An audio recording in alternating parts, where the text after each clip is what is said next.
Hi! So today we're going to honor the commitment that I've made in my previous video where I actually start drawing and talking about things I like. So consider this a pilot episode, if you will. Today, we're going to talk about the buck wild premise of crossing over One Piece and Hetalia. The cutie that I'm drawing on screen right now is a crack headcanon of Sabo with curly hair from One Piece, and as you'll see in a later portion of this video, we'll also be drawing England from Hetalia, which from now on we'll refer to as Arthur because that's his human name. And also TMI, a lot of people sort of headcanon Sabo as being an Englishman, but that's just a side note. Okay, so let's actually get into the script that I've written today. So please enjoy this nice drawing footage that I've recorded while at Starbucks with my friend as you hear me yap. Yeah, okay, so I think it'll be useful at this juncture to talk about like the characters, like what's the story, what's the place in the overall plot. I'll talk about the series like respective plots if this video does well enough in a different video, but for now, Sabo. Okay, so One Piece, as you know, revolves around the protagonist Monkey D. Luffy and his adventures with his gang of lunatics. And Sabo is Luffy's older brother. Okay, his lore is that he is a revolutionary in the One Piece world.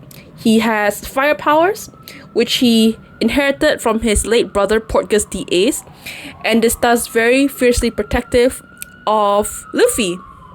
If we're talking about ideology, Sabo believes in freedom. As a child, we see that he despises his upbringing as part of the noble class in his hometown because they're very stuffy and they're very bigoted. Sabo is woke. He was woke then and he'll always be woke. And because he's woke, he is part of the Revolutionary Army. He believes himself to be part of a cause that seeks to liberate the people, in hypothetical terms, from old ways of life that shackle the human potential and that denies them of freedom. I say believes very loosely because, quite frankly, I don't actually know what the Revolutionary Army does.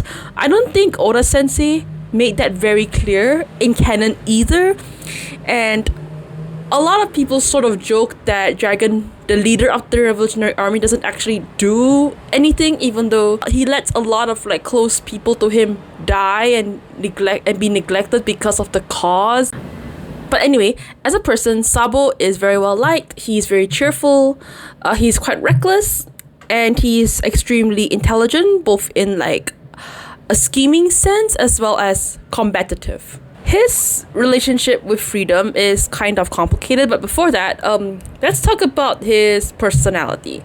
Okay, but I guess briefly speaking, for context, Arthur is the personification of England, or at least one part of England. There's a lot of politics there, but England essentially. His personality is quite dry and sarcastic. With people he doesn't particularly like, he is very openly disagreeable, and he's the sort to always have something to say about other people.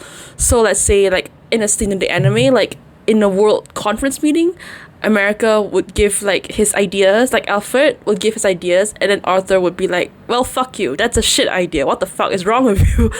And so that's his dynamic. He's not very pleasant, I'd say. However, I find Arthur to be quite charming because of his dry sense of humor. As mentioned before, his sarcastic jabs towards Alfred are hilarious, and his banter towards Franz, or should I say Francis, is comedy gold. And mind you, these two ships are like really popular. Like Frog and US UK are like really popular. I'm personally on Team Frog, but anyway. Other fun facts about Arthur beyond this is that he can see like any and all magical creatures beyond his own English ones, and this includes like Japanese or Norwegian mythical creatures. There's evidence of this in the manga, I'm not crazy, and for Japan it's like a whole drama CD where like he and the personification of Japan Kiku like hang out, and England and like Arthur like talks to a spirit girl hanging around in the hot tubs, and then when he asks Kiku about it, Kiku's like, what the fuck, I have no idea what you're talking about. So yeah, that's his lore. He can speak to and see any and all mythical creatures, even though most people cannot see them. He also is horrible at cooking. It's like a stereotype of like British food being terrible. It's not that bad, by the way, but that's just the stereotype. He gets silly when he's drunk. He gets emotional, and he likes rock music. He is also a pirate in the conventional sense. So that's actually really cool, right? Like, honestly, what a cool guy. And also, to tie in back of Sabo, Sabo also used to want to be a pirate when he was a kid, before he conveniently got amnesia and was saved by the Revolutionary Army. Yeah. So that's their background. Now onto the fun stuff, like why do I ship them? Okay. So as a ship, I think they get along. I think that like Arthur, the one that we're drawing now, I'm drawing Arthur right now, right? I think Arthur will find like Sabo's cheeky personality refreshing and will indulge him. So maybe like in like the One Piece world, Sabo is shown to just run off and do whatever the fuck he wants, just because like in Dressrosa, Sabo just runs off and leaves Koala hanging. Why not? Because Luffy's in trouble, and so he has to go save him. And I feel like Arthur, like Koala, would be very, very irritated by that, because what the fuck, you can't just leave. But at the same time, Arthur is also quite playful, I guess. Like, I feel if you are best friends with mythical creatures, to some extent you have to be kind of chill, right? So I think maybe Arthur would run along and play along with that. I think that'll be kind of cute. I hate canon, like maybe if they meet, like maybe their first meeting would be about like Arthur teasing Sabo like, wow, you have like so many friends, aren't you Mr. Popular? And Sabo would be like, haha, you son of a bitch, you have no friends. And Arthur's like, haha, I do, but you don't, but they're not here. Sucker. Meanwhile, deep down Arthur's like, wow, damn, I really don't have friends, like for real. Like Arthur is, I think it's canon that Arthur doesn't really have that many friends, if at all. I think that's kind of sad, but also like relatable. Like I get that. Okay. And likewise, back to the script, Sabo likes to pick fun at Arthur for being so antisocial. So I feel like after Sabo makes fun of England for not having friends, maybe Sabo would just talk to England about something, and then maybe a few days later, they meet up again at a third space or some shit, and Sabo sees Arthur alone, and Sabo's like, wow, you are really lonely, you really have no friends whatsoever, where are these? And Arthur's like, well, what about it? And like Sabo's like, oh, for real? And then Sabo stops teasing him, and they actually like start talking like normal people.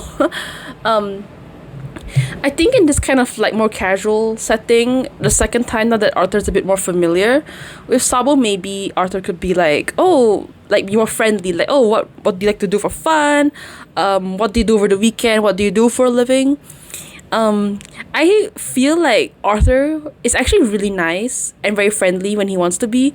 Like, he is actually quite nice towards America sometimes when America was growing up. Like, I remember like he wrote a letter to America once where like he listed out like a whole list of America's flaws, of Alfred's flaws, and Arthur, and like of course it's easy to be offended by that, but then Arthur like wrote as a footnote like, I hope you work on this because I don't want you to end up like me. I'm like, oh, that's so yeah, this is why I like Arthur so much. Like he acts like a hard ass, but it's actually really nice and very kind. But like you have to actually like win him over, I guess. Like he's not like very openly friendly like Sabo is on the outside, I suppose. I feel like the atmosphere between them with this is actually quite chill. Since Arthur himself is quite introverted, I feel like they're the type to just sit down and talk for hours without any like, you know, fun date ideas, stuff like that. Honestly though, even though I say I ship them, I don't think they'll work together romantically. I mean, that said, right, I feel like I won't be surprised if it turns out there's like a one-sided crush situation going on. But romantically, I don't think so. But honestly, regardless, whether we're talking romantically or platonically, I feel like they'll be very good friends with a very similar sense of humor and general temperament. Another like hit canon is probably like Sabo would unironically eat like Arthur's food. It's like really America coded, where like Sabo would say Arthur's food sucks ass, but he'll eat it anyway. That's really Alfred coded. Alfred did that when he was a kid, for real. And also, speaking of Alfred, let's put a pin on him for a while, because now we're going to talk about why I don't actually see them working out romantically. If you've been paying attention, you would have realized that I have not once talked about Arthur's ideological leanings / background yet, right? And that's for a very good reason, because I think that will be like the ultimate turnoff for this relationship to actually do well. So for context, we all know that like Britain was a colonizer, right? That was one of the big colonizers. We knew that already, right? Like heck, even Singapore is a British colony. Like back in the day, we knew this already, right? I guess side note, I feel it's an interesting like debate to think about whether or not we should like put that historical burden on Arthur, in the sense that should we characterize Arthur as a colonizer? Should we think about him that way? Because if we do that with him, then how would this affect like the way we perceive the other European colonizers, namely France and Spain? Like, do we look at them the same way? It's interesting, but not like. But this debate is interesting, but it's not wholly like related to what I'm talking about now. I bring this up because I feel like colonization is not exactly something Sabo believes in. I feel like I doubt Sabo cares if Arthur killed people. Like, bro, Sabo is a freak, man. He probably would burn down a building for fun. He's crazy. Like, he does not have the right to judge someone's morality based on criminal actions, okay? That is beyond him. But I think he will care about why you're doing these criminal actions. And without using like politicized language, I feel like Arthur, as like the colonizer, like the one who deliberately oppresses native people for the sake of civilization, goes against like Sabo's love for liberating people, or at least like the cause of liberating people. You know, I feel like that's just not what he believes in, nor what he endorses, like in canon, I guess. And also, let's talk about Alfred this time. Okay, now moving on from politics, and let's talk about Alfred this time. I feel Sabo's earnestness in advocating for freedom might remind Arthur too much of Alfred's earnestness for his own freedom when Alfred fought against Arthur during the Revolutionary War, because like America fought England for her independence back in the day. And that was like articulated through a huge war between like Alfred and Arthur in Hetalia. Anyway, yeah. So that moment was quite like painful for Arthur. Like Arthur felt really, really sick during that whole Revolutionary War. I feel like seeing Sabo's earnestness would bring back like unpleasant memories of fighting like someone he loves for the sake of freedom. Does that make sense? Honestly, like it's even worse when you remember that like in canon in Hetalia, Arthur still sees Alfred as his younger brother and only friend sometimes. Like, dude. So I feel like if these two do actually like try to pursue a relationship, I feel like Arthur would be like the bigger yearner.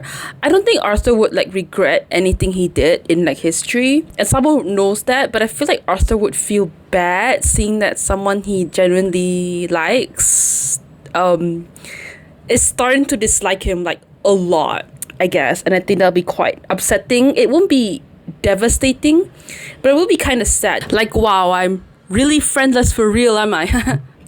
And for Sabo, I feel like I think he'd be disappointed. Like, Sabo understands full well that you can't turn an individual into a symbol of like a larger political belief and philosophical system. I mean, if he thought of that of himself, then he wouldn't be a revolutionary army. He probably still think he's just a stuck-up noble like everybody else. So he himself knows that you shouldn't think of other people that way. But I still feel like he'd be at least a bit iffy about this part of Arthur's resume, and I don't think he'd appreciate that very much. So yeah, I think in a word, they are complicated. They get along well, they have a lot of fun, they can talk about a lot of things, and they can give each other like good advice. But I feel like there's just some things about the other person that they just cannot look past, and I think that's kind of lonely for both sides.